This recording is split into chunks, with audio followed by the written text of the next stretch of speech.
C'est pas évident de trouver l'amour en temps normal, c'est pas évident de trouver l'amour en temps de pandémie et c'est pas évident de trouver l'amour quand on vit avec un handicap.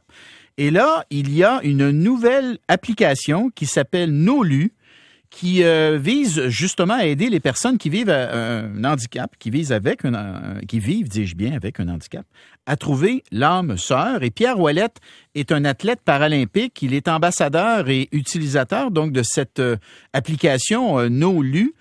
Bonjour Pierre Ouellette. Oui, bonjour Bernard, ça va bien? Très, très bien. Décrivez-nous comment ça fonctionne, cette application Nolu. Ben, en fait, je voulais vous dire, Nolu, c'est pour ceux qui me demandent, voyons, c'est quoi ça veut dire? C'est No One Left Unloved. Oui. Donc, excusez le terme anglais, là, mais... Personne ne doit rester sans amour. Hein? C'est ça, exact. Ou ouais. Personne ne doit être pas aimé. Ou seul. En tout cas, bref, ça peut être ça aussi. Donc, moi, je me suis ouvert un compte sur Nolu parce que je suis célibataire, puis j'ai déjà été en couple avec des personnes qui ont des invalidités, des limitations. Des limitations. Voilà. Donc, une personne qui avait un TCC, puis une personne qui était aveugle. Fait que, rappelle-moi donc la question, parce que j'ai débordé un peu. C'est comment ça fonctionne l'application? En quoi c'est utile pour des personnes qui vivent en... Dans le fond, c'est un Tinder, c'est comme un Tinder, mais pour les personnes qui ont un handicap. Exact, c'est exactement ce que j'allais dire. Tu m'as enlevé les mots de la bouche. C'est le même genre d'application. C'est pareil comme Tinder.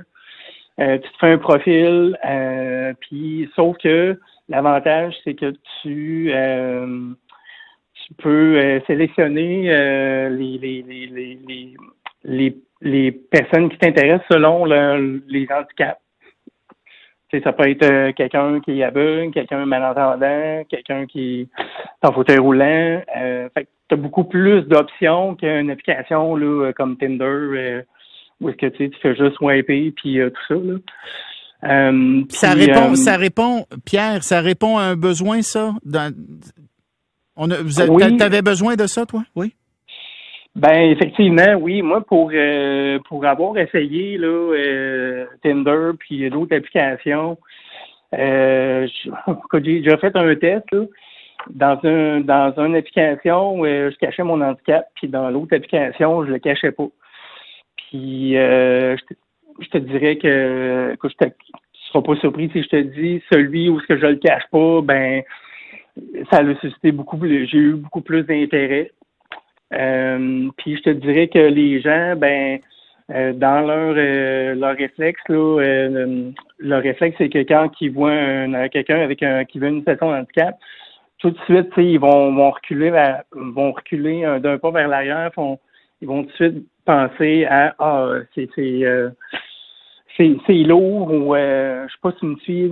Ça me tente pas de m'embarquer avec une personne qui a un handicap, alors que toi tu dis si je le dis d'entrée de jeu, dans l'application je dis que j'ai un handicap, ben à ce moment-là je joue carte sur table, je joue franc et la personne qui accepte mon invitation, qui accepte de me rencontrer, ben elle part avec toute la vérité, puis là à ce moment-là elle sait dans quoi elle s'embarque. Oui, exact. Mais c'est toute personne. Tu es dans un site où est-ce que toutes les personnes ont un handicap quelconque. Là. Alors, ça s'appelle Nolu, donc c'est Nolu. Ça commence à s'implanter tranquillement, pas vite. Si vous voulez en savoir plus, vous pouvez aller sur le web et aller chercher ça, puis éventuellement l'utiliser. Pierre Ouellette, merci beaucoup pour l'entrevue. Ben, ça m'a fait plaisir. À la prochaine. À demain, tout le monde.